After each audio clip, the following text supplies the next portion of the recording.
I was very different. Who relates?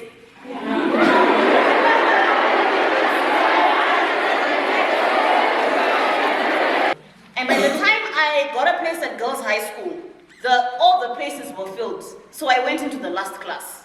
I went into 1-6, which was the last class. So I worked my way up from 1-6 to 1-2 to the second class. By the end of the year, I was now in the second class, right? And I stayed in the second class for 3 years. Form 1, Form 2, Form 3. I was in the second class. I loved art, and I had made very good friends. I now had my best friends in that class. And the second class and the first class never got along. How many of you guys have noticed that? Is that happening? Yeah. Right? I was the one who used to stand up for anyone who was in the second class and below. And I used to advocate against the first class. I was the voice for the voiceless. And then, guess what happened in Form 4? I did so well that they decided to put me in the first class. So there was one time where the headmistress said, write names of everyone who was making noise. She wrote the list of names and she put my name. Then she left the class. When she left the class, I took the paper, took my name off and put her name. She took the paper without knowing that I'd taken off my name. So when she went to the headmistress, and then the headmistress then took the paper and saw her name on the list, she was like, your name is on here. And she was shocked. She came back and she was so angry. She was like, who wrote my name? And I said, I wrote your name because you're also a noise maker.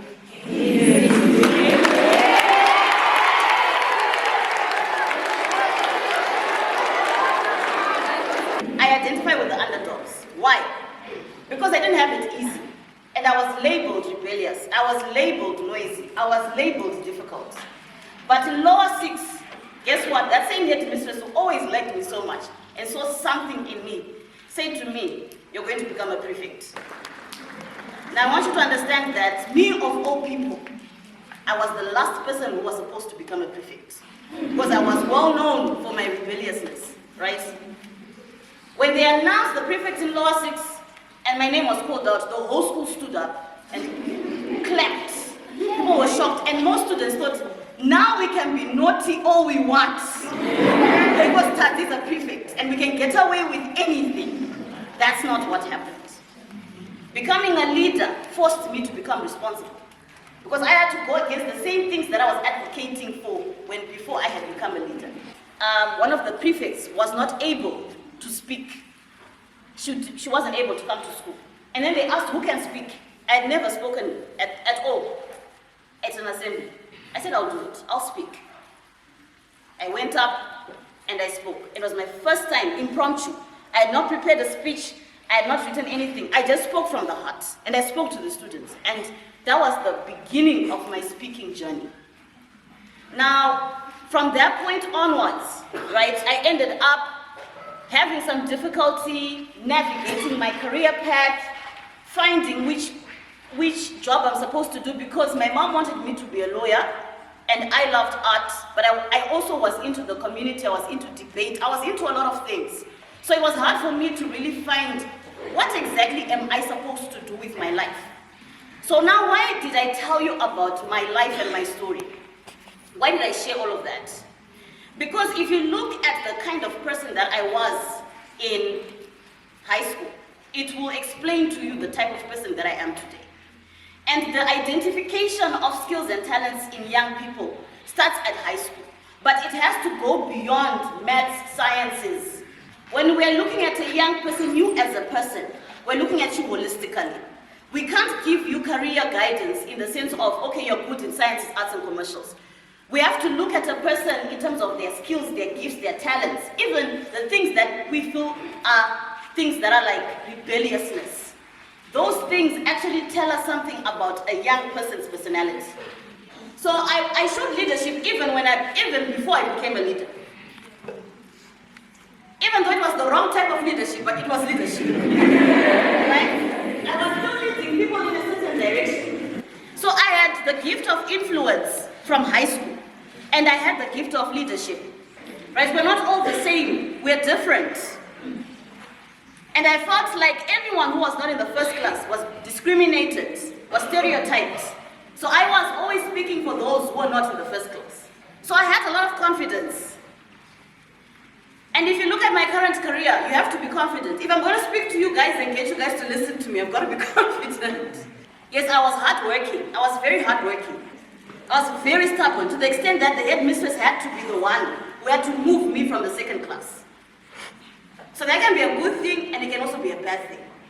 So losing my grandmother, losing my friends, losing arts, all of that was too much for me. And I was only 16. I didn't know how to process that, right? But understand that me moving into writing, journaling, was the beginning of my journey of speaking, right? So sometimes when you're going through certain things in your life, you don't see how that can even lead to a career. How can your pain turn into something that can actually help you in your career? For me, it was that pain that built in me writing skills. So you know that time when that prefect didn't come to school, I already had so many messages inside because I had been writing for a while. So though the moment of speaking came much later, I had already started speaking in my room when I was writing. So sometimes those bad things that are happening to you, right, whether it's at school, whatever stage in your life, they're actually meant to position you for where you're supposed to go. And whenever I'm thinking about career planning and career guidance, I always think about it from the verse that says all things work together for good for those who are called according to his purpose. Whatever was supposed to have been birthed in me could only have been birthed by me going to Gilsan.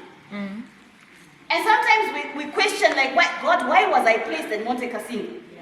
Right? Is that the case? Every experience in your life, even when it feels unfair, is because God is trying to teach us something through that experience. Right? So I want you to understand that that verse is not something that we should take lightly. Because he does work all things for good. So when we're looking at you as a young person and we say we want to give you career guidance or counseling, we're not saying, are you good in sciences, commercials, or arts?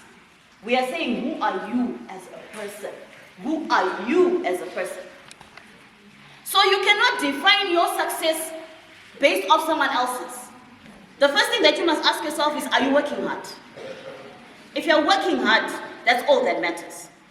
Because you don't have to be a straight A student for you to be successful. Because wherever you decide to go in your life, what's going to be required of you is hard work. Because working hard teaches you certain things about life. It teaches you not to give up. It teaches you resilience. Because in life, nothing else can carry you forward if you don't have the right personality and character. So you've got to make sure that you're that person that leads, that is bold, that's confident, that works hard, that has got integrity. Okay. And I also want you to understand that it takes God's grace not only to get to the top, but to stay at the top. So what I am saying to you today is, in order for you to be successful, the key ingredient, there's two things that I'm trying to teach you. One is that your personality and character is important. The second is God. Because there's no way that I can have such a high title and not have gone to all of these fancy universities and not have been raised in the US and everything and be in that position. So I loved it when I saw that you guys came in and you sang and you were praising God, because that's going to be so important for you where you're going. God has a way of creating beauty out of every mess. So even when things don't go the way you want them to go, please don't feel like a failure. My parting words with you is that God works all things for good for those who are called according to his. Thank you very much.